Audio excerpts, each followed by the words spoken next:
এখন পর্যন্ত ভোট গ্রহণ, শিক্ষার্থীদের রেসপন্স, অনাবাসী শিক্ষার্থীদের আগমন, নারী শিক্ষার্থীদের যারা বাইরে থাকেন তাদেরও আগমন সবকিছু সন্তোষজনক ছিল এবং শিক্ষার্থীরা বেশ ভালোভাবেই আসছে।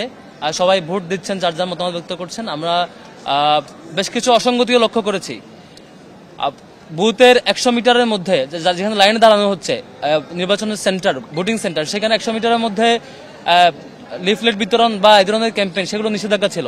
আমরা দেখছি ছাত্র দলের দিক থেকে একদম লাইনে এসে ক্যাম্পেইন করা, লিফলেট দেওয়া, বিভিন্ন কাগজ দেওয়া, এই ধরনের অব্যাহতভাবে প্রত্যেকটা সেন্টারে ঘটেছে। আমরা কনসার্ন জানানোর পরও সেটা এখনো থামানো হয় নাই। এভাবে এগুলো আচরণবিধির লঙ্ঘন এবং যারা লাইনে দাঁড়াচ্ছে তাদের জন্য একটি বিরক্তির কারণও বটে। নির্বাচন কমিশন কেন ব্যবস্থা নিচ্ছে না আমরা জানি না, এখনো সেই পক্ষপাতদুষ্ট আচরণ করছে। একই সাথে ইসলামী আন্দোলন বাংলাদেশ নামে যে সংগঠনটি, তারা অভিযোগ জানিয়েছে, আপনারা দেখেছেন ইউল্যাবে তাদের পুলিং এজেন্টকে বের করে দিয়ে ছাত্রদলের পুলিং এজেন্টকে অ্যাক্সেস দেওয়া হয়েছে, এরকম অভিযোগ তারা দিয়েছে। এটিও খুবই কনসার্নের জায়গা। এই ধরনের আচরণগুলো খুবই পক্ষপাতদুষ্ট আচরণ এবং প্রশাসন রীতিমতো আগের মতোই এখন পর্যন্ত এসব ব্যাপারে নীরব থাকছে।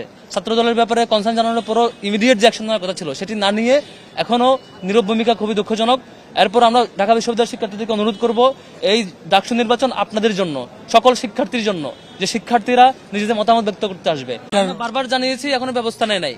এবং ইসলামী আন্দোলন বাংলাদেশ তারাও তাদের পুলিং এজেন্টকে বের করে দেওয়ার যে ঘটনা, ইসলামী ছাত্র আন্দোলন বাংলাদেশ তাদের পুলিং এজেন্টকে বের করে দেওয়ার যে ঘটনা, সেই ঘটনায় তারা বারবার ফোন দিয়ে জানিয়েছে, এখনো তারা সেই ব্যবস্থার ফিডব্যাক পায়নি। এটি তারা একটু আগেও জানিয়েছে, তারা এখনো ফিডব্যাক পায়নি এবং তাদের পুলিং এজেন্ট এখনো সেখানে ঢুকতে পারেনি।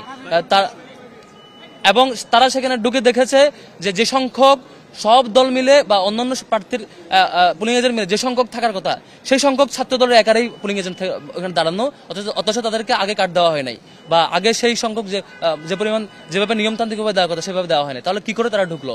এবং তাদের কনসার্নটা, ইসলামী ছাত্র আন্দোলন বাংলাদেশের কনসার্নটা কেন নেওয়া হলো না এখন পর্যন্ত, সেটা একটা শঙ্কার জায়গা। আমরা প্রশাসনের আচরণ নিয়ে এখনো শঙ্কিত। আমরা এখন অবজার্ভ করছি, অলরেডি 3-4টা অসঙ্গতি আমরা লক্ষ্য করেছি। কনসার্ন জানানোর উপর এখনো ব্যবস্থা নেয়নি। আমি জানি না প্রশাসন কতটুকু সক্ষমতা পরিচয় দিবে।